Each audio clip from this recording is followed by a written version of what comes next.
বৃন্দাবনে দুইজন রসিক ভক্ত ছিলেন। কি নাম?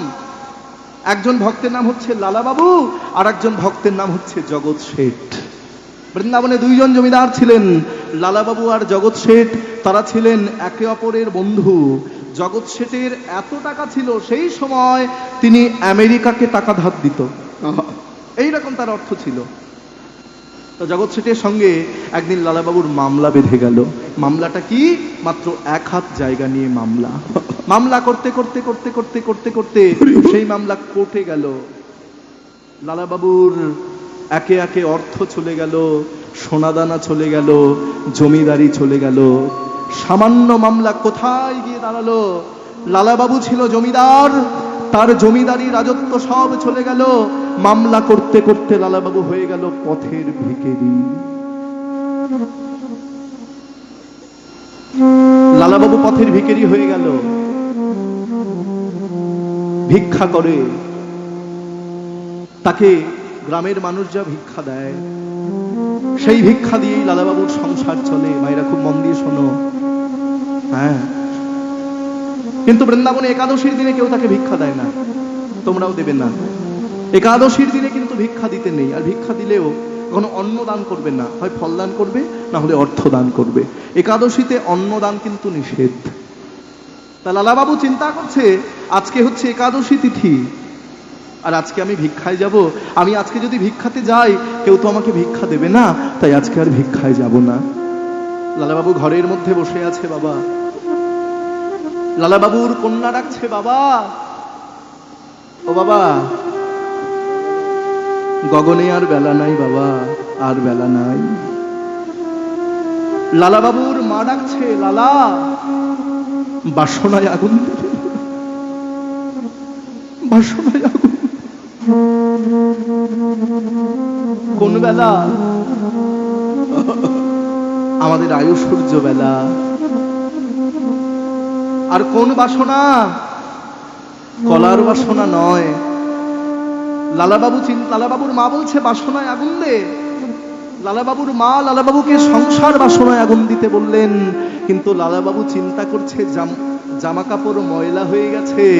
তখনকার দিনে দিনে দামি দামি সার্ফ সাবান পাওয়া যেত না, তাই কলার বাসনা পোড়ালে এক প্রকার সোডা পাওয়া যায়, সেই সোডা দিয়ে জামা কাপড় পরিষ্কার করা যায়। লালাবাবু চিন্তা করলো, মা কলার বাসনায় আগুন দিতে বলল। লালাবাবুর বৈরাগ্য এলো, চিন্তা করছে। এমন সময় লালাবাবুর ভজন কুটিরে আমার গোবিন্দ এলো। গোবিন্দ এসে ডেকে উঠল, লালা, লালা। কে? কে? কে? আমি গোলকের সোনার সিংহাসন পরিত্যাগ করে তোমার কাছে ছুটে এসেছি। কে তুমি? ভগবান সামনে এসে বলছে, লালা, আমি তোমার আরাধ্য দেবতা ভক্ত বৎসল শ্রী গোবিন্দ। ভগবান, তুমি এসেছো ভগবান, তুমি এসেছো ভগবান, তুমি এসেছো। আমি যে অধম,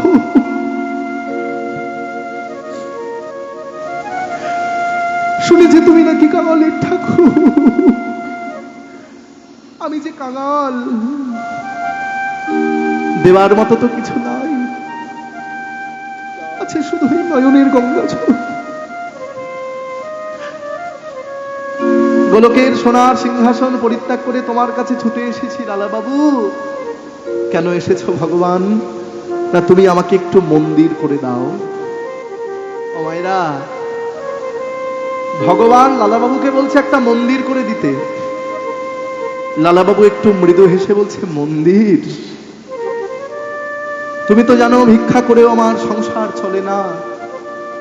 কতদিন অনাহারে অনিদ্রায় থাকি, কোনোদিন অন্ন জোটে, কোনোদিন জোটে না।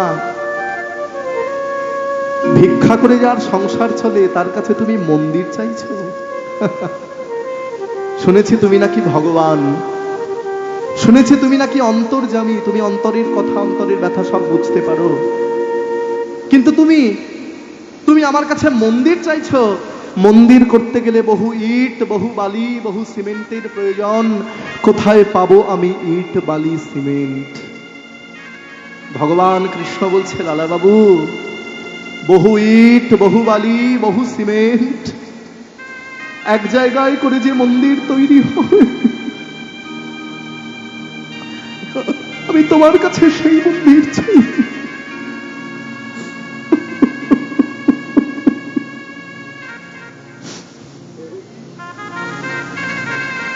তোমার ওই দেহ মন্দিরটা আমাকে দিয়ে দাও,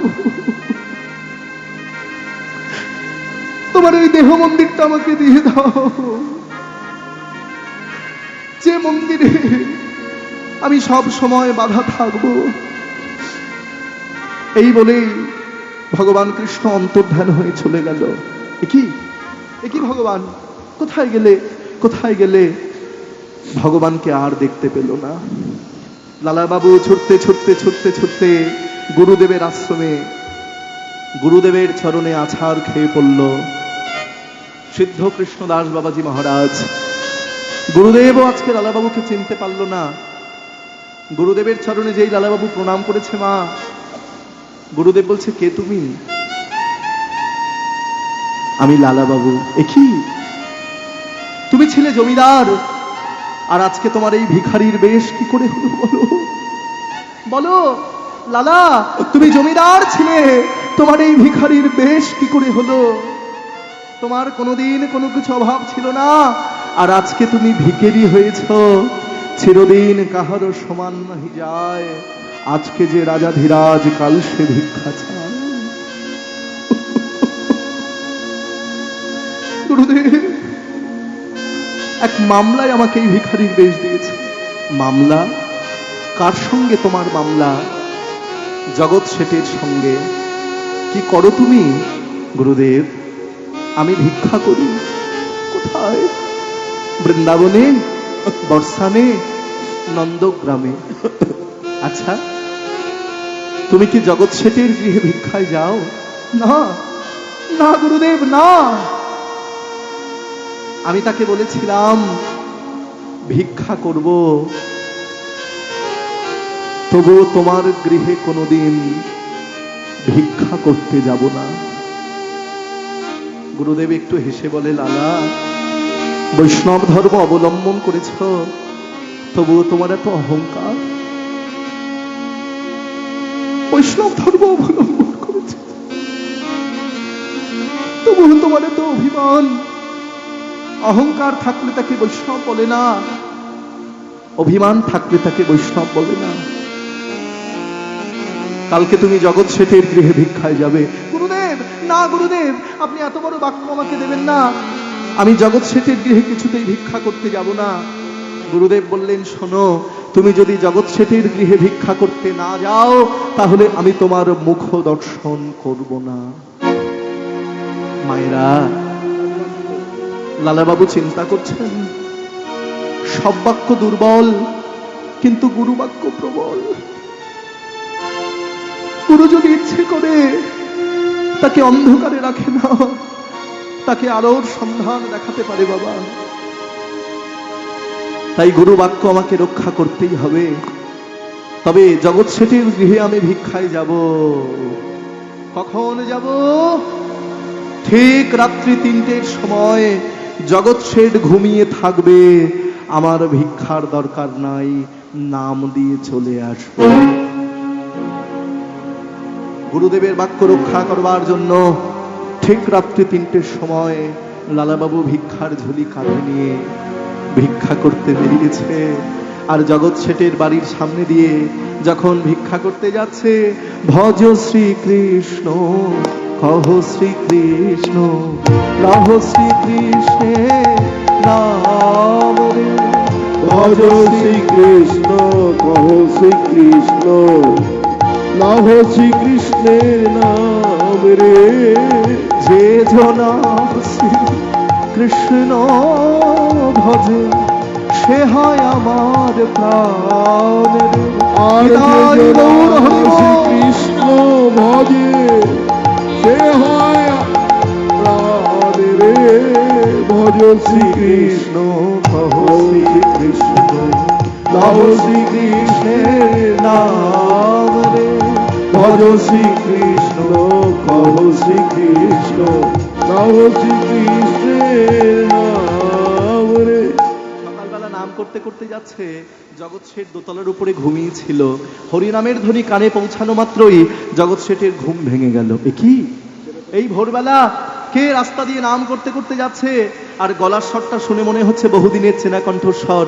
দেখি তো কে, যেই না দোতলার জানালাটা খুলেছে বাবা, আহা,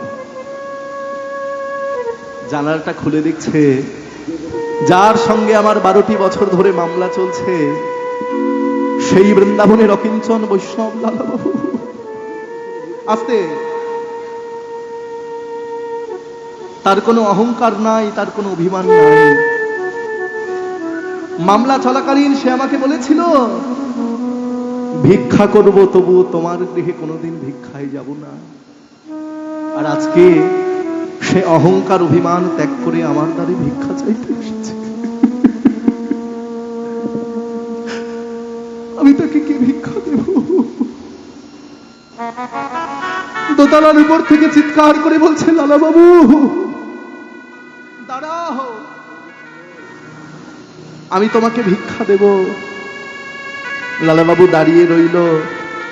মায়েরা, জগৎ শেঠ আলমারি খুলে আলমারির মধ্যে থেকে একটি সোনার থালায় সোনা দানা টাকা পয়সা, শুধু তাই নয়, জগৎ শেঠের জমিদারির যত দলিল আর লালাবাবুর জমিদারির যত দলিল সব মাথায় করে দোতলার উপর থেকে নিচের তলায় নেমে এসে